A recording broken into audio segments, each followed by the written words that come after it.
Masjid Mujahidin rahimahullah. Sebelum khatib menyampaikan khutbahnya, ada beberapa hal yang perlu kami sampaikan, antara lain sebagai berikut. Yang pertama, penerimaan hewan kurban tahun 1443 Hijriah 2022 Masehi.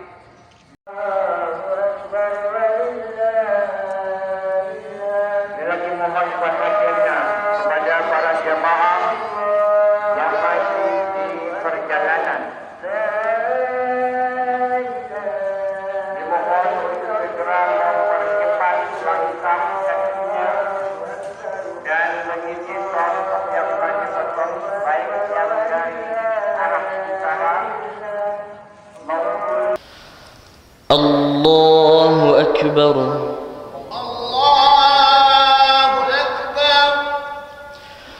Allahu Akbar. Allahu Akbar. Alhamdulillahi Rabbil Alamin, Ar-Rahmanir Rahim, Maliki Yawmiddin. Iyyaka na'budu wa iyyaka nasta'in. Ihdinas siratal mustaqim,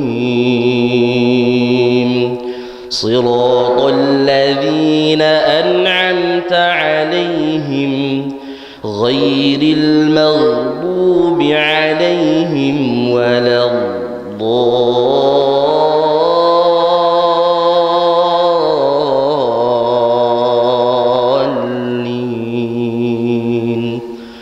Amin. Assalamualaikum warahmatullahi wabarakatuh. Allahu Akbar. Allahu Akbar. Allahu Akbar. Allahu Akbar. Allahu Akbar. Allahu Akbar. Allahu Akbar. Allahu Akbar. Allahu Akbar kabira walhamdulillahi katsira wa subhanallahi bukratan wa asila. Alhamdulillahi wahdah, sadaqa wa'dah, wa nasara 'abdah, wa a'azza zundahu wa hazamal ahzaba wahdah. Ashhadu an la ilaha illallah wahdahu la syarika lah, wa ashhadu anna Muhammadan abduhu wa rasuluh. Allahumma salli wa sallim wa barik ala abdika wa rasulika Muhammad wa ala alihi wa sahbihi wa man wala. Amma ba'du fa ya ibadallah, usikum wa iyaya bitaqwallah, faqad fazal muttaqun. Haitsu qala Allah Ta'ala fi muhkamit tanzil, a'udzu billahi minasy syaithanir rajim. Ya ayyuhalladzina amanu taqullaha haqqa tuqatih wa la tamutunna illa wa antum muslimun. Wa qala sallallahu alaihi wasallam fi hadisihi syarif, ittaqillaha haitsuma kunta wa atbi'is sayyi'atal hasanata tamhuha wa khaliqin nas bi khuluqin hasanin. Ma'asyiral muslimin, jamaah salat Idul Adha Masjid Mujahidin yang dirahmati dan dicintai oleh Allah Subhanahu wa taala. Tidak ada kata terindah yang terucap dari insan setiap mukmin pagi hari ini kecuali alhamdulillah. Alhamdulillah ya Allah, Engkau masih berikan kepada kami kekuatan iman, kekuatan Islam, demikian juga sehat walafiat, sehingga langkah-langkah kami ringan menuju tempat ini. Kami bersimpuh di hadapan-Mu ya Allah. Tiada ada satu pun di antara kami yang tidak memiliki dosa dan kesalahan. Sekian bulan, sekian tahun ya Allah, kami hamba-hamba-Mu sudah banyak sekali melakukan perbuatan dosa. Maka kami datang pada hari ini untuk merenggut dan untuk menggapai rahmat dan maghfirah-Mu ya Allah. Ya Allah, ampunilah kami semua ya Allah yang hadir pada pagi hari ini. Ikhlaskanlah kami ya Allah untuk mengikuti salat Idul Adha ini.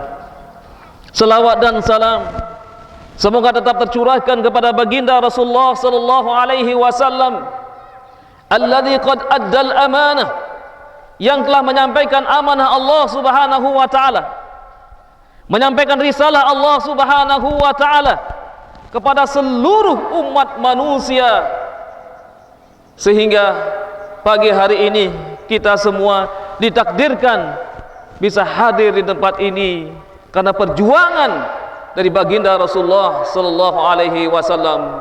Allahumma salli ala Muhammad wa ala ali Muhammad. Ikhwatal iman rahimani wa rahimakumullah. Kemudian yang ketiga, marilah kita senantiasa meningkatkan ketakwaan kita kepada Allah Subhanahu wa taala. Takwa yang akan menyemangati kita untuk selalu beramal soleh, takwa yang akan membentengi kita dari perbuatan dosa dan maksiat, takwa yang akan menghantarkan kita menjadi pribadi-pribadi yang mulia, takwa yang akan mengantarkan kepada kita ke tempat yang kekal dan abadi, yaitu surga Allah Subhanahu wa taala. Wasiqal ladzina taqaw rabbahum ilal jannati zumara. Pada hari itu Allah Subhanahu wa taala menggiring hamba-hamba yang bertakwa kepada Allah Subhanahu wa taala ke dalam surganya yang kekal dan abadi. Ikhwatal iman, jamaah yang dirahmati Allah dan dicintai oleh Allah Subhanahu wa taala. Setiap kali kita memperingati hari raya Idul Adha, ini tidak terlepas dari dua peristiwa besar yang terjadi sepanjang sejarah umat manusia. Yang pertama adalah haji, di mana kaum muslimin datang dari seluruh penjuru negeri. Ya'tuka rijalan wa ala kulli dhamirin min kulli fajjin amik. Mereka datang dari seluruh negeri, baik berjalan kaki maupun naik kendaraan. Dalam rangka apa? Bersama-sama bersimpuh di hadapan Allah. Mereka kumpul di tanah Arafah, kumpul di bumi Arafah dengan menggunakan pakaian yang sama, dua helai pakaian, baik pemimpinnya maupun yang dipimpin, raja maupun yang rakyatnya, presiden maupun rakyatnya, semua dengan menggunakan pakaian yang sama. Ini menunjukkan tentang sawasiyah, tidak ada perbedaan di hadapan Allah Subhanahu wa taala. Semua mereka rela berada di tempat itu dalam rangka apa? Ta'zimu sya'airillahi subhanahu wa ta'ala, untuk mengagungkan syiar Allah Subhanahu wa ta'ala, wattiba'an li sunnati nabiyina Muhammadin sallallahu alaihi wasallam. Ikhwatal iman rahimani wa rahimakumullah. Disitulah baginda Rasulullah sallallahu alaihi wasallam wukuf. Disitulah baginda Rasulullah sallallahu alaihi wasallam membaca satu kalimat atau satu doa atau satu zikir yang ini dibaca oleh para nabi dan para rasul sebelum Nabi Muhammad sallallahu alaihi wasallam, yaitu kalimat tauhid, la ilaha illallah wahdahu la syarikalah, lahul mulku wa lahul hamdu wa huwa ala kulli syai'in qadir. Sahabat bertanya, ya Rasulullah, sungguh lama engkau berada di atas ontamu selepas sholat zuhur dan asar, di jamak dan di qasar, Kemudian Rasulullah menuju ke tempat ontanya, kemudian beliau duduk di sana sampai menjelang matahari terbenam, sehingga para sahabat penasaran apa sih yang dibaca oleh Rasulullah sallallahu alaihi wasallam. Kemudian beliau mengatakan, alladzi qara'tu ana wan nabiyyu qabli, dan aku baca dan nabi sebelum aku adalah la ilaha illallah wahdahu la syarikalah lahul mulku wa lahul hamdu wa huwa ala kulli syai'in qadir. Pada saat itu Allah Subhanahu wa taala turun ke langit dunia melihat hamba-hambanya yang datang. Bahkan pada saat itu Allah Subhanahu wa taala mengampuni hamba-hambanya yang diinginkan oleh Allah Subhanahu wa taala. Nah, mudah-mudahan pagi hari ini Allah Subhanahu wa taala berkenan juga mengampuni kita semuanya. Ini peristiwa yang pertama. Peristiwa yang kedua adalah rangkaian sejarah perjalanan spiritual dari Nabiullah Ibrahim alaihi salam, Abul Anbiya'i wal Mursalin, yang diabadikan di dalam Al-Qur'anul Karim. Bagaimana beliau kesabarannya di dalam menjalankan perintah-perintah Allah Subhanahu wa taala. Mulai perjalanan beliau dimulai dari Babilonia. Yang pertama, beliau berhadapan dengan orang tuanya sendiri. Pada saat Nabi Ibrahim alaihi salam melihat bahwasanya penduduk Babilonia dengan rajanya Raja Namrud ini sudah menuhankan selain Allah Subhanahu wa taala. Bahkan orang tua beliau adalah pemahat patung. Kemudian Nabi Ibrahim alaihi salam mencoba untuk mengajak orang tuanya untuk mentauhidkan Allah Subhanahu wa taala. Akan tetapi orang tuanya menolak, bahkan marah kepada Nabi Ibrahim alaihi salam. Tetapi Nabi Ibrahim alaihi salam tetap teguh pendiriannya dan malah beliau berjanji akan mendoakan orang tuanya supaya Allah Subhanahu wa taala mengampuninya. Akan tetapi ketika Nabi Ibrahim mengetahui bahwa orang tuanya ini adalah penyembah berhala dan melakukan kesyirikan, maka Nabi Ibrahim mengetahui bahwa dia adalah musuh Allah Subhanahu wa taala. Kemudian Nabi Ibrahim alaihissalam tetap teguh pendiriannya. Kemudian dakwahnya merebak ke dalam istana. Kemudian dia berhadapan dengan Raja Namrud, berusaha untuk menghancurkan patung-patung yang disembah oleh bangsa Babilonia pada saat itu. Kemudian terjadilah dialog yang sangat fenomenal yang diabadikan dalam Al-Qur'anul Karim, dan Namrud mengatakan dirinya sebagai Tuhan. Tetapi Allah Subhanahu wa taala memberikan kecerdasan kepada Nabi Ibrahim alaihissalam yang mengatakan, wahai Namrud, kalau engkau bisa mengatakan bisa menghidupkan dan mematikan, coba sekarang terbitkan matahari dari sebelah barat dan ditenggelamkan di sebelah timur. Fabuhital ladzi kafar. Namrud pun tidak mampu karena dia bukan Tuhan. Kemudian mulailah Namrud ini memainkan tangan besinya. Dia marah karena berdialog di hadapan para pejabat-pejabatnya pada saat itu. Dia kalah dialog dengan Nabi Ibrahim alaihissalam. Kemudian dia mengatakan, ya Nat, dia mengatakan, wahai para pejabatku, siapkan api untuk membakar Ibrahim. Kalau memang dia memiliki Tuhan, Tuhannya akan menolongnya nanti. Tetapi Allah Subhanahu wa taala sayang kepada Nabi Ibrahim alaihissalam. Kemudian begitu api dinyalakan, Allah mengatakan, ya nar, wahai api, kuni bardan wa salaman ala Ibrahim. Karena Allah yang memiliki api, Allah yang memiliki makhluknya, tinggal diperintahkan api itu, maka api itu pun menjadi dingin dan menyelamatkan Nabi Ibrahim alaihissalam. Kemudian setelah itu perjalanan Nabi Ibrahim menuju ke bumi Syam, ke Palestina, tepatnya di Hebron. Disitulah Nabi Ibrahim alaihissalam memulai kehidupan yang baru, berdakwah.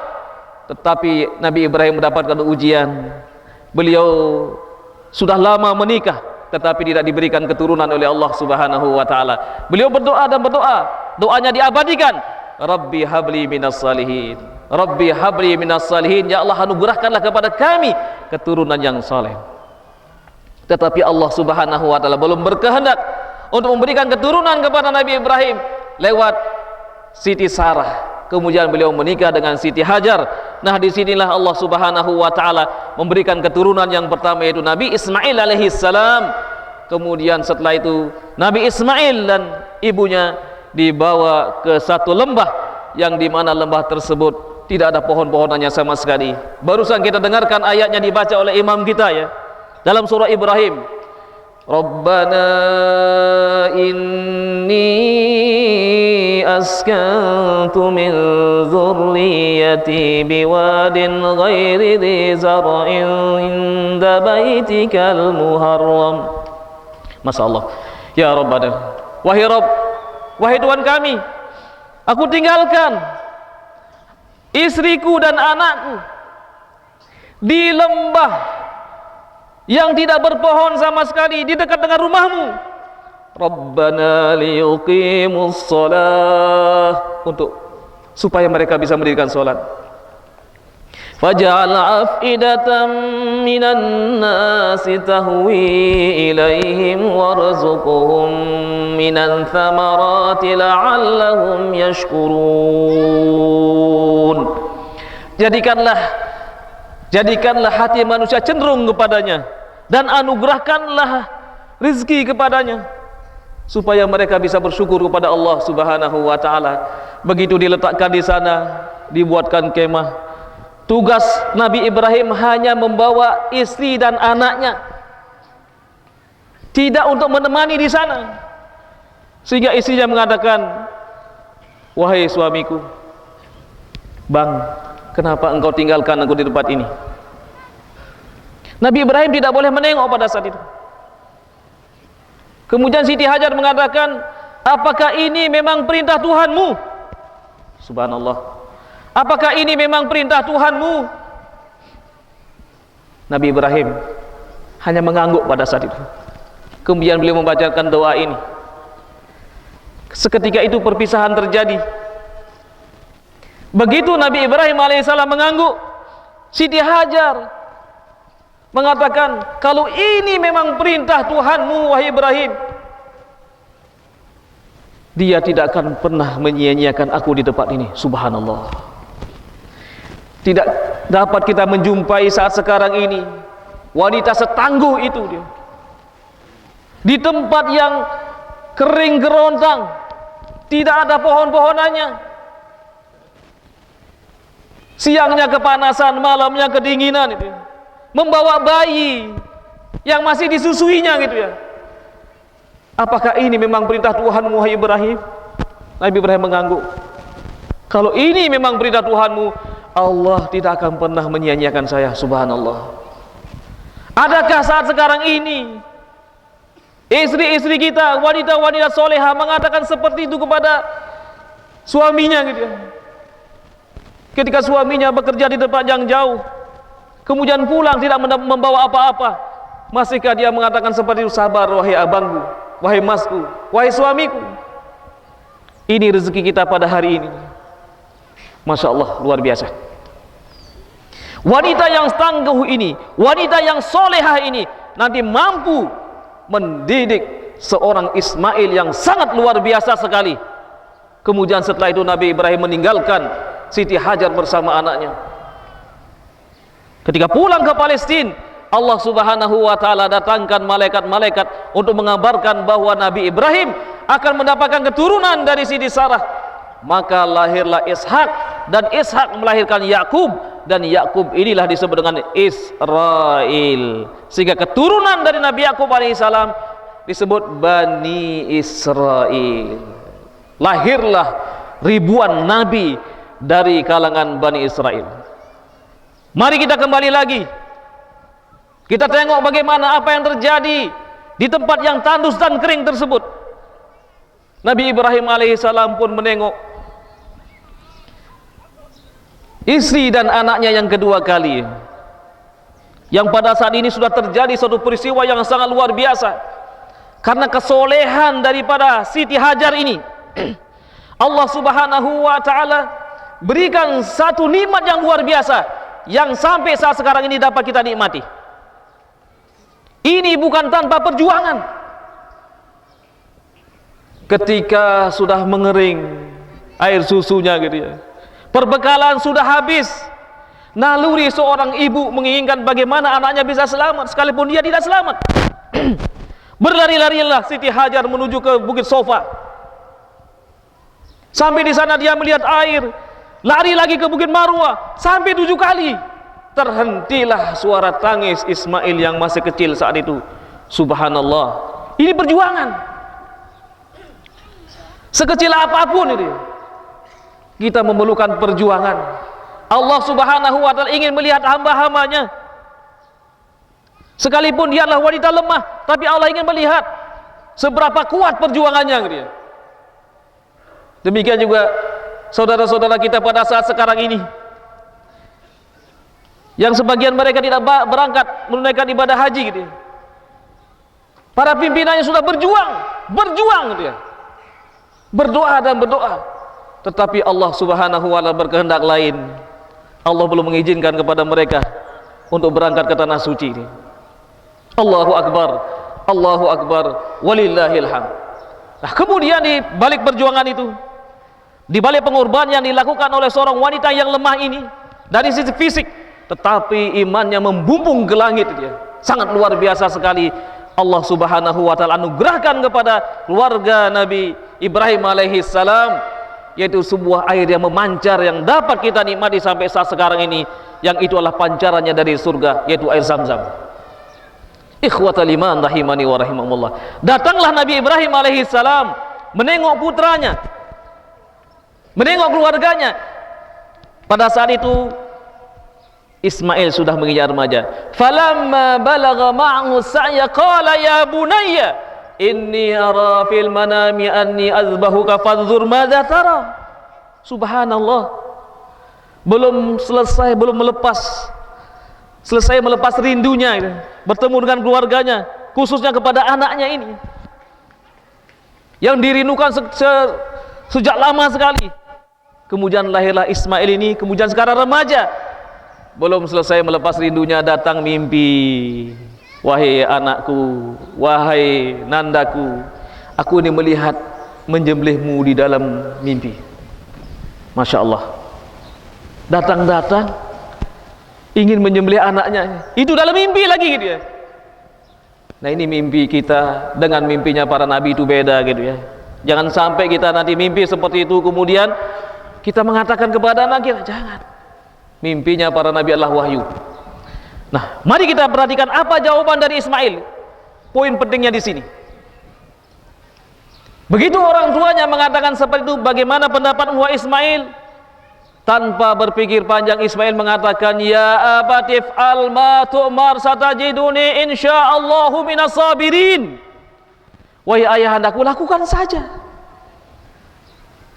Kalau yang kau lihat dalam mimpi itu adalah sebuah kebenaran, lakukan saja, engkau akan mendapati aku termasuk orang-orang yang sabar. Dari mana Ismail mendapatkan jawaban seperti ini? Tentunya dari tarbiyah sang ibu yang sangat tangguh ini, yaitu Siti Hajar alaihassalam. Adakah Siti Hajar saat sekarang ini yang masih hidup di dunia ini yang memiliki keimanan yang tangguh seperti itu? Karena saat sekarang ini kita sangat memerlukan sekali tarbiyah seperti itu. Karena arus barat ya, arus globalisasi sekarang ini semuanya sudah canggih, bisa merubah akhlak anak-anak kita, akhlak para remaja kita yang tadi yang memiliki akhlakul karimah menjadi akhlakul sayyi'ah, na'udzubillah min dzalik. Nah, ikhwatal iman rahimani wa rahimakumullah. Kemudian Nabi Ibrahim pun menjalankan apa yang menjadi perintah Allah Subhanahu wa ta'ala dengan keikhlasannya, dengan keikhlasan dan kesabarannya. Maka Allah Subhanahu wa ta'ala menggantikan Ibrahim ya, dengan satu kibas, dengan satu kambing yang sangat luar biasa, sehingga beliau tidak jadi menyembelih putranya, diganti oleh Allah Subhanahu wa ta'ala. Begitulah kalau seseorang yang senantiasa beribadah semata-mata karena Allah, ridho dengan takdir Allah Subhanahu wa ta'ala, istiqomah dengan syariatnya, maka Allah Subhanahu wa ta'ala akan memberikan satu nikmat yang sangat luar biasa. Nah, hikmah yang dapat diambil di sini adalah, mari kita di dalam kehidupan ini jadikan diri kita menjadi diri yang berpribadian yang mulia, berkepribadian yang soleh, dan pasangan kita menjadi pribadi yang solehah, sehingga dari pribadi-pribadi yang soleh dan solehah ini maka akan melahirkan putra-putri serta generasi-generasi yang sebagaimana yang diharapkan oleh Allah Subhanahu wa taala, itu generasi Rabbani. Dan di dalam kehidupan ini tentunya semuanya kita memiliki sebuah permasalahan-permasalahan, maka permasalahan itu tidak akan bisa kita pikul sendirian. Mari kita libatkan Allah Subhanahu wa taala. Kita selalu memohon kepada Allah Subhanahu wa taala. Seperti pagi hari ini, sebentar lagi kita akan bersama-sama memohon kepada Allah Subhanahu wa taala agar Allah Subhanahu wa taala mengampuni dosa-dosa kita semua, meringankan semua beban-beban kita, dan mengampuni semua orang tua kita yang sudah meninggal dunia maupun yang masih hidup. Demikian juga saudara-saudara kita yang beriman, yang masih hidup dan sudah meninggal dunia. Dan Allah Subhanahu wa taala segera menyembuhkan saudara-saudara kita yang sedang sakit. Demikian juga Allah Subhanahu wa taala segera mengangkat mara bahaya pandemi yang sedang merebak saat sekarang ini. Ala wasallu ala nabikumul muhda kama amarakum fi kitabil karim. Mari kita berselawat dan mengucapkan salam kepada baginda Rasulullah sallallahu alaihi wasallam yang telah menuntun umat ini dari alam gelap menuju alam yang terang benderang. Allahumma salli ala Muhammad wa ala ali Muhammad kama shallaita ala Ibrahim wa ala ali Ibrahim, wa barik ala Muhammad wa ala ali Muhammad kama barakta ala Ibrahim wa ala ali Ibrahim fil alamin innaka Hamidum Majid. Ikhwatal iman rahimani wa rahimakumullah. Syariat Nabi Ibrahim alaihi salam dijadikan sebagai syariat Nabi Muhammad sallallahu alaihi wasallam, yaitu syariat berkorban. Insyaallah kita sebentar lagi kita akan berkorban. Yang belum mampu berkorban saat sekarang ini, maka masih ada 2 hari atau 3 hari ke depan. Mari kita siapkan diri-diri kita untuk berkorban, yang itu adalah merupakan ibadah sosial untuk berbagi kepada saudara-saudara kita semuanya. Bismillahirrahmanirrahim. Alhamdulillahirabbil alamin. Hamdan yuwafi na'imahu wa yukafi mazidah. Ya Rabbana lakal hamdu kama yanbaghi li jalali wajhil karim wa 'azimi sultanik. Allahumma Rabbana la tada' lana dhanban illa ghafartah, wa la hamman illa farrajtah, wa la karban illa naffastah, wa la daynan illa qadaitah, wa la maridan illa syafaitah, wa la hajatan min hawaijid dunya wal akhirah illa qadaitaha wa yassarta ya Allah ya Rahman ya Rahim. Allahumma ighfiril mu'minina wal mu'minat wal muslimina wal muslimat al ahya'i minhum wal amwat bi rahmatika ya arhamar rahimin. Rabbighfir lana wa liwalidina wa li azwajina wa abnaina wa dzurriyyatina wa jami'il mu'minina wal mu'minat wal muslimina wal muslimat al ahya'i minhum wal amwat. Allahumma inna nas'aluka al huda wat tuqa wal afafa wal ghina. Allahumma inna nas'aluka ridhaka wal jannah wa na'udzubika min syakhatika wan nar. Rabbana atina fid dunya hasanah wa fil akhirati hasanatan wa qina adzaban nar wa adkhilnal jannata ma'al abrar ya aziz ya ghafar ya rabbal alamin. Wa sallallahu ala sayidina Muhammadin wa ala alihi wa sahbihi ajma'in wa akhiru da'wana alhamdulillahi rabbil alamin. Assalamu alaikum warahmatullahi wabarakatuh. Allahu akbar, Allahu akbar. La ilaha illallah wallahu akbar. Allahu akbar walillahil hamd. Allah